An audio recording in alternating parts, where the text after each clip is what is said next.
ನಮಸ್ಕಾರ ವೀಕ್ಷಕರೇ. ನೋಡಿ, ಒಂದು ಸಿಹಿ ಕುಂಬಳಕಾಯಿ ಗೊತ್ತಲ್ವಾ, ಇದು ಸಿಹಿ ಕುಂಬಳಕಾಯಿಯಿಂದ ಪಂಪ್ಕಿನ್ ಸಿಹಿ ಕುಂಬಳಕಾಯಿ ಅಂತ ಹೇಳ್ತಾರೆ. ನೋಡಿ, ಇದು ಒಂದು ಮಾವಿನಕಾಯಿ ಎರಡು ಹಾಕಿ ಒಂದು ಸಿಂಪಲ್ಲಾಗಿ ಒಂದು ಹುಳಿ ಅಂತಲೇ ಹೇಳ್ಬೋದು. ಇದು ಕುಂಬಳಕಾಯಿ ಮತ್ತು ಮಾವಿನಕಾಯಿ ಹಾಕಿ ಹುಳಿ ಪಲ್ಯ ಯಾವ್ದಾದ್ರು ತಿಳಿಬೋದು. ಆ ಥರ ಒಂದು ಗ್ರೇವಿ ಥರ ಮಾಡ್ತಾಯಿದ್ದೀನಿ. ಇವಾಗ ನಾನು ಹೇಗೆ ಮಾಡ್ತೀನಿ ಅಂತ ಇದಕ್ಕೆ ಕಟ್ ಮಾಡಿ ಈಗ ಎಷ್ಟೆಷ್ಟು ಹಾಕ್ತೀನಿ ಅಂತ ತೋರಿಸ್ತೀನಿ. ಈಗ ಕಟ್ ಮಾಡಿ ಇಟ್ಕೊಂಡಿದ್ದೀನಿ ಸ್ವಲ್ಪ ಮಾವಿನಕಾಯಿ ಮತ್ತು ಇದನ್ನು ಈ ಥರ ಕಟ್ ಮಾಡಿದ್ದೀನಿ. 2 ಮೆಣಸಿನ್ಕಾಯಿ ತೊಗೊಂಡಿದ್ದೀನಿ.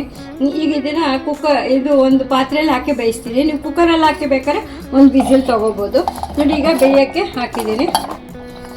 ಮಾವಿನಕಾಯಿನೂ ಅದ್ರ ಜೊತೆನೇ ಬೇಯಕ್ಕೆ ಹಾಕಿದ್ದೀನಿ. ಇದು ಸ್ವಲ್ಪ ಅರ್ಧ ಬೆಂದ ಮೇಲೆ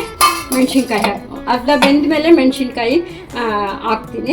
ಇದು ಫಸ್ಟ್ ಇದಕ್ಕೆ ನೀರು ಹಾಕಿ ಬೇಯಿಸಿರ್ತಾ ಇದ್ದೀನಿ. ಅದೇ ಜಾಸ್ತಿ ನೀರು ಬೇಡ, ಒಂದು ಚಿಕ್ಕ ಗ್ಲಾಸಲ್ಲಿ 1 ಗ್ಲಾಸು ನೀರು ಹಾಕಿದ್ದೀನಿ.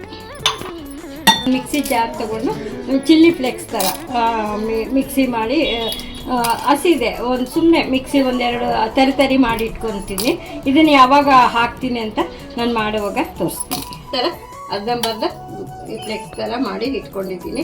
ಅದು ಯಾವಾಗ ಹಾಕ್ತೀನಿ ಅಂತ ತೋರಿಸ್ತೀನಿ. ಈಗ ಇದು ಸ್ವಲ್ಪ ಅರ್ಧಂಬರ್ಧ ಬೆಂದಿದೆ. ಇದಕ್ಕೆ ಸ್ವಲ್ಪ ಉಪ್ಪು ಸೇರಿಸಿದ್ದೀನಿ ಮತ್ತು ಈಗ ಮೆಣಸಿನ್ಕಾಯಿನೂ ಈಗ ಹಾಕಿದ್ದೀನಿ. ಈಗ ಎರಡು ಸೇರಿಸಿ ಉಪ್ಪು ಮತ್ತು ಮೆಣಸಿನ್ಕಾಯಿ ಅದರಲ್ಲೇ ಬೇಯಲಿ. ಒಂದು ಸ್ವಲ್ಪ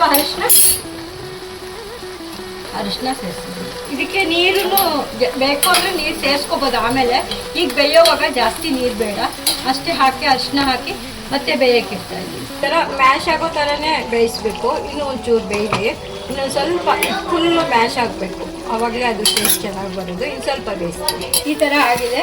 ಬೇಕು ಅಂದರೆ ಇನ್ನು ಸ್ವಲ್ಪ ನೀರು ಸೇರಿಸ್ಕೋಬೋದು. ನಾನೀಗ ಚಪಾತಿಗೆ ಸರ್ವ್ ಮಾಡ್ತಾ ಇರೋದ್ರಿಂದ ಹೀಗೆ ಇದೆ.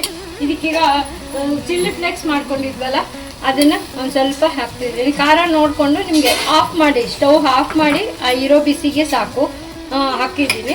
ಬೇಕು ಅಂದರೆ ಖಾರ ನಿಮಗೆ ಎಷ್ಟು ಬೇಕೋ ಅಷ್ಟು ನೋಡಿ ಸೇರಿಸ್ಕೋಬೋದು. ಮತ್ತು ಇದಕ್ಕೊಂದು ಒಳ್ಳೆ ಒಗ್ಗರಣೆ ಕೊಡ್ತೀನಿ. ಏನು ಹಾಕ್ತೀನಿ ಅಂತ ತೋರಿಸ್ತೀನಿ. ಈಗ ಕೆಳಗಡೆ ಇಡಿಸಿ ಈಗ ಒಗ್ಗರಣೆ ಮಾಡ್ತಾಯಿದ್ದೀನಿ. ಎಣ್ಣೆ ಹಾಕ್ತಾಯಿದ್ದೀನಿ.